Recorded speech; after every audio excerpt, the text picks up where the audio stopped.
sugar-free diets. La la la la la la la. Dr. Rice Diabetic Rice తినండి. Integrated స్కూల్ని మనకు Warangal west నియోజకవర్గానికి 200 కోట్ల రూపాయలు కేటాయించడం జరిగింది. 200 కోట్ల రూపాయలు. దీనికి స్థలాలు కూడా 2-3 ప్లేసులు చూసి పెట్టడం జరిగింది. దానిని ఇమ్మీడియట్ దాన్ని తయారు చేయడానికి, నిర్మాణం ప్రారంభించడానికి కానీ చర్యలు తీసుకోవడానికి నిన్న జీవో కూడా రిలీజ్ చేయడం జరిగింది.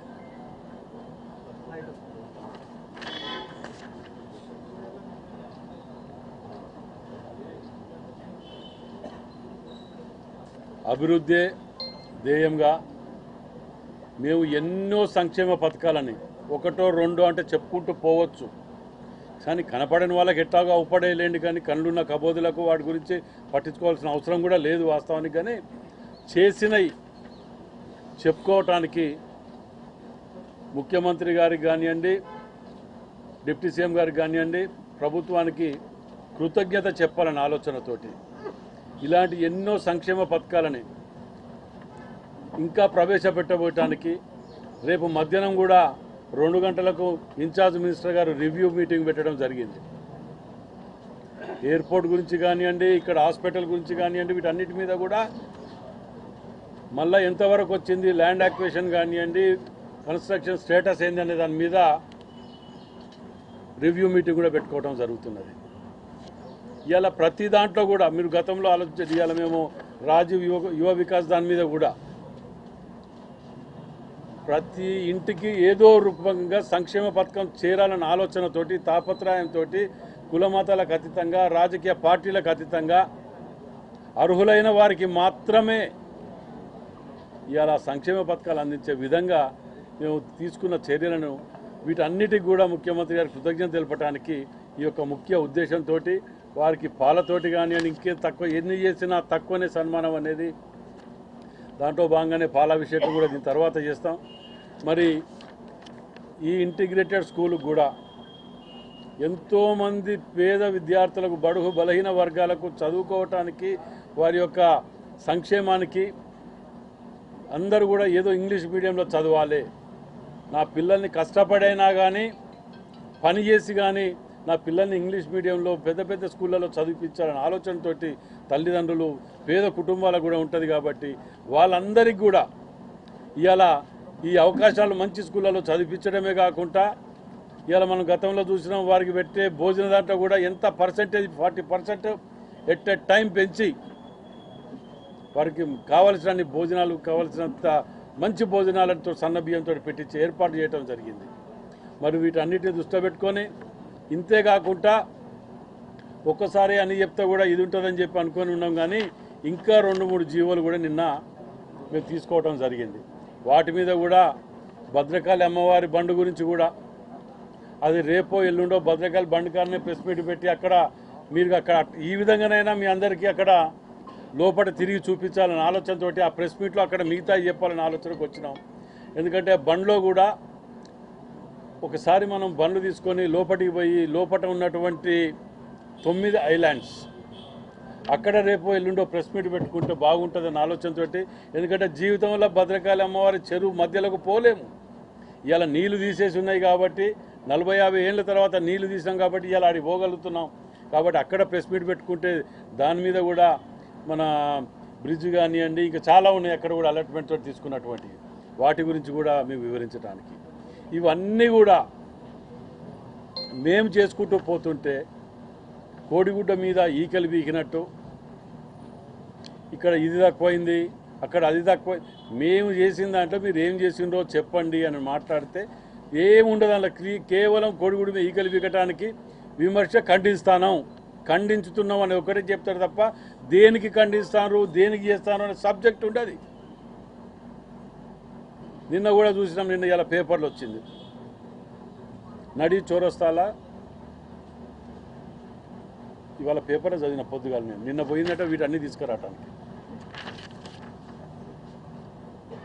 నడి చౌరస్తాల షాప్స్ ఉన్నాయి, వాటిని తొలగిస్తున్నారు, దానికి టీఆర్ఎస్ మద్దతు. మాకు లేదా? వాళ్ళ తీయొద్దు, వాళ్ళని కాపాడుకోవాలని ఆలోచన మాకు లేదా? వీళ్ళకే ఉన్నట్టు, వీళ్ళే ఏదో ఒరగబెట్టినట్టు స్మార్ట్ సిటీ ఫండ్స్ రావాలి, సిటీని తీర్చిదిద్దాలి, వాళ్ళకు ఆల్టర్నేట్గా అవకాశం కల్పించాలి, వాళ్ళ పొట్ట మీద కొట్టకుండా వాళ్ళని కాపాడుకోవాలి. మీరేం చేసిండ్రు? ఆ సందులలో కట్టినవన్నీ ఒక్కొక్కరికి 3 పంచుకున్న టీఆర్ఎస్ వాళ్ళు పందికొక్కులు బుక్కినట్టు బుక్కి వాటికి కిరాయికి ఇచ్చుకోవటం, వాటన్నిటిని కూడా బయటికి తీస్తాను. ఇవాళ తీసి వీళ్ళందరినీ అక్కడ అకామిడేట్ చేస్తాను నేను. అంతేకాకుండా వెజ్ అండ్ నాన్ వెజ్ మార్కెట్ని ఒకటి కూడా ఇక్కడ బస్ డిపో కాడ సగం కన్స్ట్రక్షన్ దాన్ని వదిలిపి వాళ్ళు ఏది ఇన్కంప్లీటే కదా. మేము కంప్లీట్ చేసినాం, వాళ్ళు ఏదో పావులో పెట్టి కంప్లీట్ చేసి ఇన్కంప్లీట్లో పెడతారు. మేము 75 పైసలు పట్టుకొచ్చి మేము పెడితే మేమే కట్టిన దానికి వీళ్ళు రంగులు ఇచ్చినట్టు. ఇది అలవాటు అయిపోయింది అన్నట్టు వీళ్ళకు. అయినా పర్వాలేదు, మేము ఏం చేస్తాం, దాన్ని మిగతా 5.5 కోట్లు కూడా దాన్ని తీసుకొచ్చి శాంక్షన్ చేసి కంప్లీట్ చేసి ఎక్కడెక్కడైతే కూరగాయల దుకాణాలు కానివ్వండి, మిగతా బండ్ల దుకాణాలు కానివ్వండి, వీళ్ళందరికీ కూడా అందులో అవకాశం కల్పించి అక్కడ వాళ్ళ వృత్తికి ఇబ్బంది లేకుండా, వాళ్ళ యొక్క కడుపు తిప్పలకు ఏమి ఇబ్బంది లేకుండా, వాళ్ళ యొక్క దినచర్యకు ఏ ఇబ్బంది, బిజినెస్కు ఇబ్బంది లేకుండా మంచి ఏర్పాటు చేసేటంకనే వారిని వెకేట్ చేయించాలనే ఆలోచన మేము ఉంటిమి. కానీ హనుమకొండ చౌరస్తా సెంటర్లో బస్టాండ్ని ఆగటానికి, గతంలో అది బస్టాండ్,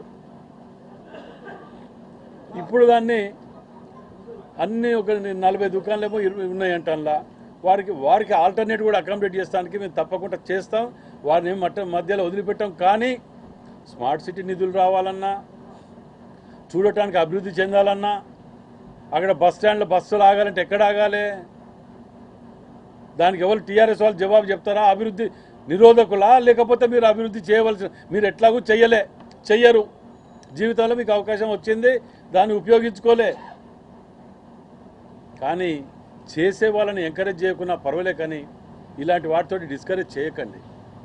ఇవాళ మీ అందరి సాక్షిగా రేపు మీడియాని మీ అందరినీ తీసుకొని వాళ్ళు ఇచ్చిన దుకాణాలు బంద్ పెట్టి ఎన్ని ఉన్నాయి, వాళ్ళు ఎవరెవరి పేరు మీదలు ఉన్నాయి, ఎవరెవరికి రెంట్లు ఇచ్చుకుంటారు, ఒక్కొక్కరు 3 షాపులు తీసుకొని రోడ్ల మీద 4, 5 దుకాణాలు వాళ్ళ టీఆర్ఎస్ నాయకులు పెట్టుకొని వాటిని ఎవరెవరికి కిరాయికి ఇచ్చిండ్రు, ఈ అన్ని దుకాణాలు తీస్తారు. వీళ్ళు అభివృద్ధి నిరోధకులు, వీళ్ళు కార్మిక నాయకుడు అని మాట్లాడుతాడు. ఈయన కార్మిక నాయకుడికి కార్మిక భవనమే ఇవాటి వరకు నువ్వు ఏర్పాటు చేయలేకపోతే నేను వచ్చినాక పట్టుకొచ్చి ఇచ్చిన కార్మిక భవనం. మేము ప్రాక్టికల్గా పోయే మనుషులం, మేము నీతిగా పొద్దుగాల మధ్యాహ్నం సాయంత్రం బొంకుకుంటా దాటి వేసిన దారిని లేదు మా దగ్గర. అయితే అవుతుంది, కాకపోతే కాదు. ఇవాళ నేను ఛాలెంజ్ చేస్తానా, ఏ నియోజకవర్గానికి రానని నిధులు వరంగల్ వెస్ట్ నియోజకవర్గానికి తీసుకొచ్చినా అని చెప్పి నేను దానికి క్యాలెండర్ రిలీజ్ చేస్తా. మీ 10 ఏళ్ళలో చేసినా మీరు చూపించండి, నేను చేయలేని అన్ని నేను చేసిన, నేను చూపిస్తా. చేత కాదు, రారు. గతంలో అంటివి నా స్థాయి కాదు, ఆయన కార్పొరేట్ గెలవలేడు, ఆయనతో నా స్థాయి అని ఆయన గురించి మాట్లాడ అంటివి. మరి ఇవాళ నేనే ఎమ్మెల్యేని, నువ్వు మాజీ ఎమ్మెల్యేవు, నువ్వు ఇప్పుడు కార్పొరేటర్ కూడా కాదు, కనీసం డివిజన్ ప్రెసిడెంట్ కాదు, జిల్లా ప్రెసిడెంట్ కావచ్చు. ఇప్పుడైనా దాని మీద స్పందించుకో. ఏం చేసినావు హన్మకొండ జిల్లాకు జవాబు చెప్పు. నేను 100 చెప్తా, ఈ 15 నెలల్లో ఏం చేసినావు. చేత కాదు అంటే ఇంత 200 కోట్ల రూపాయలు ఇది. కార్పొరేషన్కు 78 కోట్ల రూపాయలు సీఎం గారు బయలుదేరేటప్పుడు కూడా సంతకం పెట్టా, జీవో పట్టుకొచ్చిండు. ఇవాళ రోడ్లు కానీ ఎక్కడ కానీ పబ్లిక్ అవపడతలేదా? ఏం చేసినాం, ఏం చేయట్లేదు అనేది, ఎవరేం చేసినా అవపడతలేదా? చిన్న కొడుగుడ్డు మీద ఈకలు పట్టుకొని వాటిని పట్టుకొని ప్రతి నిమిషం పొద్దుగా లేస్తే అడ్డ మీదకి లేబర్ కూడా పోరు కావచ్చు, అంత ఇదిగా మేము రెగ్యులర్గా పని చేసుకుని తిరుగుతున్నాం వెళ్ళుకుంటా. ఒక కమిట్మెంట్ మీద జిల్లాలో పుట్టినాం, కాన్స్టిట్యున్సీలో పుట్టినాం, కాన్స్టిట్యున్సీ ప్రజలు నమ్మకంతో గెలిపించారు. ఏమి చెయ్యాలని తాపత్రయంతో పొద్దుగా వెళ్తే సాయంత్రం వరకు 3 జీవోలు పట్టుకొని వచ్చినాం, హైదరాబాద్ పోయి 4 పనులు చేసుకొని వచ్చినాం. ఇది మా కమిట్మెంట్. మీది టైంపాస్ పాలిటిక్స్. మీరు ఎక్కడ ఏం చేస్తున్నారు, ఏం చేసిండ్రు, గతంలో ఎటుపోయినరు అనేది ప్రజలందరికీ తెలుసు, కొత్తగా చెప్పాల్సిన అవసరం ఏం లేదు. ఇలా ఇవాళ ఈ 200 కోట్ల రూపాయలు అంటే చిన్న విషయం కాదు. ఇది విద్యార్థి సంఘాలను కూర్చోబెట్టి 2 నెలల కింద విద్యార్థి సంఘాలను కూర్చోబెట్టి యూనివర్సిటీలో స్థానం ఇవ్వండి, అందరినీ కోఆర్డినేట్ చేసుకుంటూ వాళ్ళని రిక్వెస్ట్ చేసుకుంటూ, నాకేమవసరం, నా ఇంటికి వస్తున్నది అది, వాళ్ళందరినీ గడ్డం పట్టుకొని బతిలాడుకొని సర్క్యూట్ గెస్ట్ హౌస్లో కూర్చోబెట్టి బతిలాడుకొని జాగా ఇవ్వండి. యూనివర్సిటీలో వెనక సైడ్ ఉన్నది కదా, పోలీస్ ఆక్యుపై చేసుకున్న వాళ్ళది ఉన్నది, పేడపల్లి పోయే రూట్కు లెఫ్ట్ సైడ్కు ఉన్నది, ఎన్నో ఇది ఉన్నాయి కదా అక్కడ. ఆ జాగాలు ఇవ్వండి. వాటిలో ఈ 200 కోట్లు పెట్టి కడితే ఎంతోమంది విద్యార్థులకు మనం ఇది కలిసి, అది కూడా ఎడ్యుకేషన్ హబ్కే ఇస్తున్నారు, వేరే దానికి ఇవ్వట్లేదు కదా అని రిక్వెస్ట్ చేస్తే ఆ రోజు 70-80% దాకా స్పందించారు. మిగతా వాళ్ళు కూడా కరెక్ట్ అన్న మేము ఆలోచించి చెప్తామని చెప్పడం జరిగింది. మీ ద్వారా మరోసారి యూనివర్సిటీ విద్యాలయాలను మళ్ళీ రిక్వెస్ట్ చేస్తున్నాం, సహకరించండి విద్య గురించి, వీరన్నిటి గురించి. ఇది కూడా ప్రత్యేకంగా ఇది బడుగు బలహీన వర్గాలకు సంబంధించినటువంటిది. దీన్ని సహకరించండి. రాజకీయాలకు స్థానం కల్పించకుండా, విమర్శలు ప్రతి విమర్శలకు స్థానం కల్పించకుండా దీనికి అభివృద్ధికి మనిషి ఒక చెయ్యి వేయాలని చెప్పి మేధావులకు, విద్యార్థులకు అందరికీ మీడియా ద్వారా విజ్ఞప్తి చేస్తున్నాం. వాళ్ళు చేసిన పాపాన్ని మేము ఏం చేయాలి? జీవో ఇచ్చిండ్రు, 5 ఏళ్ళకా 10 ఏళ్ళకా అని ఇచ్చేసింది కదా వాళ్ళు. ఇప్పుడు నేను దానికి పోతే కోర్టుకు పోయి మాకు ఇచ్చిన జీవో నువ్వేట క్యాన్సిల్ చేస్తాను అడగరా? చేసినప్పుడు మొత్తుకున్నాం మేము, ఇయ్యక ముందుకు అది ఆపండి అని చెప్పి. ఓపెన్ కాకముందు మొత్తుకున్నాం, అన్నిటి ముందు మొత్తుకున్నాం, ఆపలే కదా. అట్లనే దీని మీద కూడా మొత్తుకున్నాం, నల్ల జెండాలు పట్టుకొని కూర్చున్నాం. టైర్ రిటైనింగ్ ఫ్యాక్టరీ 10 సార్లు కూర్చున్నాం. జీవోలు ఇచ్చేసి అప్రూవల్ చేసి అన్ని ఆమోదాలు తీసుకున్నాక దానికి నేను చేసేది ఏముంటుంది? ఒకటో రెండో కాదు. ఇప్పుడు ఇక్కడ బస్ స్టాండ్ లేదా, బస్ డిపో దగ్గర కూడా అన్ని ప్రైవేట్ పరం రాసుకున్నారు. ఒక్కొక్క లీడర్లు ఒక్కొక్కరు సెటిల్ అయిపోవాలని రాసేసుకుని దుకాణం. అప్పుడు అది మొత్తుకొని చచ్చినాం.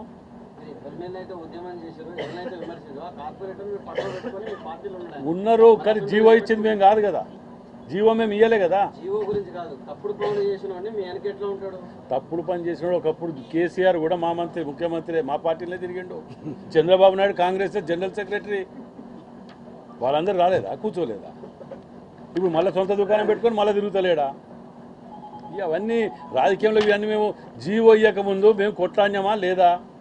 జీవో వచ్చినాక మేమేం చేయగలుగుతాం? ఇప్పుడే ఇచ్చిన కదా లడ్డు. వాటి గురించి ఇండ్ల గురించి నాకు చేతనైన కాడి కొట్లాడినా. నేను మీ అందరికీ తెలిసిన విషయమే. నేను ఎక్కడ కూడా నిర్లక్ష్యం చేయకుండా మీతో పాటు 10 సార్లు హైదరాబాద్కు కూర్చోండి. అంతేనా? మేము నా వ్యక్తిగత అభిప్రాయం చెప్పంటే పార్టీ పరంగా నేను చెప్పా. దాన్ని ఊహాగానాలతో ఉన్న దాని గురించి చర్చించడం అనేది ఇప్పుడు ఇది కాదు. ఎందుకంటే ఒక్కటైతే ఇప్పటికి చెప్పగలుగుతా, కవిత గారు ఇయాటికైనా నిజం మాట్లాడింది. దయ్యాలు భూతాలు ఉన్నాయని చెప్పింది చూసిందా, అది వాస్తవము. మరి ఆ దయ్యాలు భూతాలు ఎవరు కూడా ఆమె చెప్పాలి. ఎందుకంటే అమరవీరులటువంటి వాళ్ళ ఆత్మలు ఘోషిస్తున్నాయి. వాళ్ళ పేరు చెప్పుకొని బతికి ఇవాళ బయటకు వచ్చి ప్రభుత్వానికి వచ్చి 10 ఏళ్ళు నడుపుకుంటూ వాళ్ళ మీద పేలాలు ఎరక తిన్నారు వీళ్ళు. ఇవాళకైనా బయటకు వచ్చి మాట్లాడుతుంది. అయినా పార్టీ మునిగిపోయింది. అదో పంచార్ అయిందంటే పంచార్ దుకాణం పోయి అతుకు పెట్టుకోవచ్చు. 4 టైర్లు 4 దిక్కులు ఉరుకుతాను. 4 సీఎం కావాలంటే ఒక రాష్ట్రానికి సాధ్యమా? 4 వర్కింగ్ ప్రెసిడెంట్లు ఎత్తారు కానీ 4 సీఎంలు ఎత్తారా?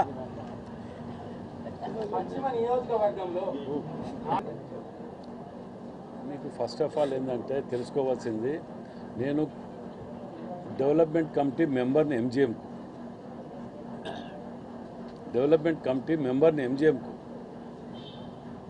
రెండవది ఇక్కడ ఉన్న దానివల్ల నేను ఎంజిఎంకు పోవటం వలన నష్టం జరిగిందా లాభం జరిగిందా అనేది ఒక్కరితోటి నష్టం జరిగింది అనిపిస్తే నేను చెప్పలేసుకొని పొరపాటు అయిందంట. అంతేగాని సంబంధం లేని కాన్స్టిట్యున్సీ అంటానికి అర్థం ఏంటిది? అది ఛత్తీస్గఢ్కి వెళ్ళి వస్తారు ఇక్కడికి పేషెంట్లు. ఖమ్మము, ఛత్తీస్గఢ్, నల్గొండ, ఈ అన్ని దిక్కులకి వెళ్ళి వచ్చే పేషెంట్లు అది కన్న తల్లి లాంటిది. నేను పోయి అడుగుతున్నా కాబట్టే 77 మంది డ్యూటీలో ఉండి లేకుండా ఉన్నారు కాబట్టి బయటకు వచ్చిన దొంగతనం. ఇవాళ దాని ప్రక్షాళన జరుగుతుంది. మరి నేను చేసింది మంచా చెడ్డా దాని గురించి ఆలోచించవలసిన అవసరం లేదు. నా కాన్స్టిట్యున్సీ అనేది కాదు. నేను డెవలప్మెంట్ కమిటీ మెంబర్ని. నేను అట్లా అడిగితే నేను మళ్ళీ కూడా ఎలా పోతా, దాని గురించి ఏమైనా లేదు. విన్నదా? నేను అది నలుగురికి మంచి జరుగుతుంది అని అంటే ఎవరికి భయపడవలసిన అవసరం నాకు లేదు. అది ఎవరి జాగిరి కాదు, ఎవరి పట్టా కాదు. ఓకే, మీరు ఇప్పుడు ఏం చేయండి అంటే బస్ డిపో నుంచి మీ నెంబర్ ఇవ్వండి, వాట్సాప్ చేస్తా. అన్నిటికీ మార్కింగ్ చేసి 19.5, 18.5, 15.5 మార్కింగ్ ఇచ్చి నోటీస్ ఇచ్చేయడం జరిగింది. ఏది పెద్ద వాటికి. ఎంజిఎం నుంచి సిపి ఆఫీస్ దాకా మెయిన్ రోడ్డు మీద కూడా ఎన్ని షాప్స్ పర్మిషన్ తోటి ఉన్నాయి, ఎన్ని షాప్స్ సెల్లార్ లేకుంటున్నాయి అనేటిది ఐడెంటిఫై చేయడం జరిగింది. అవే కాకుండా ఒక్కొక్క షాపింగ్ కాంప్లెక్స్ని ఇండివిజువల్గా మార్కింగ్ చేయటం జరిగింది.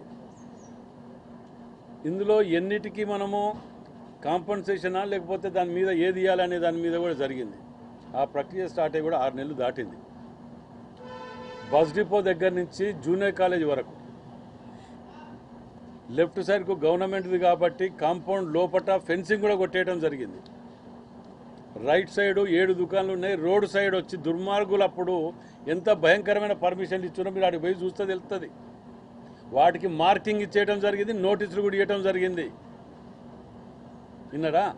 అప్పుడు ఇచ్చిన జీవోని పర్మిషన్ని నేను ఇప్పుడు పర్మిషన్ ఇచ్చిన అంటే నేను ఏం చేయాలో చెప్పండి. అప్పుడు ఇచ్చిన పర్మిషన్ జీవోని ఇప్పుడు నేను ఏమలవాడు పర్మిషన్ పట్టుకొచ్చి కోర్టులో పెట్టి చూపిస్తున్నాడు. అయినా దాన్ని వెనకాడకుండా 7 వాటి మీద నోటీస్ ఇచ్చినాం, దాని మీద మార్కింగ్ ఇచ్చినాం. ఇప్పుడు పోతే రెడ్ లైన్ తోటి మార్కింగ్ ఉంటుంది, మొత్తం ఉంటుంది, అన్ని మార్కింగ్లే. మూడవది మీరు సగమే అడిగిన ప్రశ్న ఇంకోటి చెప్పలే. డాక్టర్లు వాళ్ళు షాపింగ్ ఇప్పుడు ఈ రోడ్లో చూడండి, డాక్టర్లు హాస్పిటల్స్ ఉన్నాయి, వాటికి కింద ల్యాబ్స్ను మెడికల్ షాప్స్ పెట్టుకుంటారు, పార్కింగ్ అంతా రోడ్డు మీద పెడతారు. నోటీసులు ఇస్తే దానికో యూనియన్ తయారవుతుంది. ఓ 2 యూనియన్లు వస్తాయి. సార్ ఇది మా యూనియన్, దీనికి ప్రెసిడెంట్, ఇలా జనరల్ సెక్రటరీ, జాయింట్ సెక్రటరీ. మరి ఏంటిది అంటే మీరు కింద అట్టే పెట్టుకుంటాం, దాన్ని సహకరించాలి. రెండో యూనియన్ వస్తుంది సెటిల్మెంట్ ఫెసిలిటీ కల్పించడానికి. వీళ్ళందరి తరఫుకి వెళ్ళి సార్ ఏమైనా ఉంటే ఫార్మాలిటీ ఉంటే చూసుకుంటా సార్ అని ఇంకోటి వస్తాడు. అర్థమైందా? మరి ఇప్పుడు ఏం చేయమంటారు? ఇలా మార్కింగ్ ఇచ్చినాం, కొట్టేయమని చెప్పినాం. ఇప్పుడు అవన్నీ మార్కింగ్ ఇచ్చింది.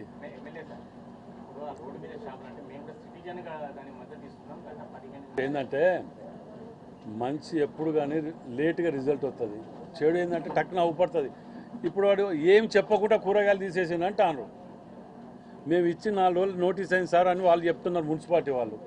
ఇచ్చిన తర్వాత మొన్న వాళ్ళందరు కలిసి నా ఇంటికి వచ్చి, ఈ కూరగాయల షాపులో అందరూ కూడా నా దగ్గరకు వచ్చి నోటీస్ ఇచ్చిండ్రు, 4-5 రోజుల్లో ఖాళీ చేయమంటాను సార్ అని చెప్పి వాళ్ళే వచ్చి చెప్పిండ్రు.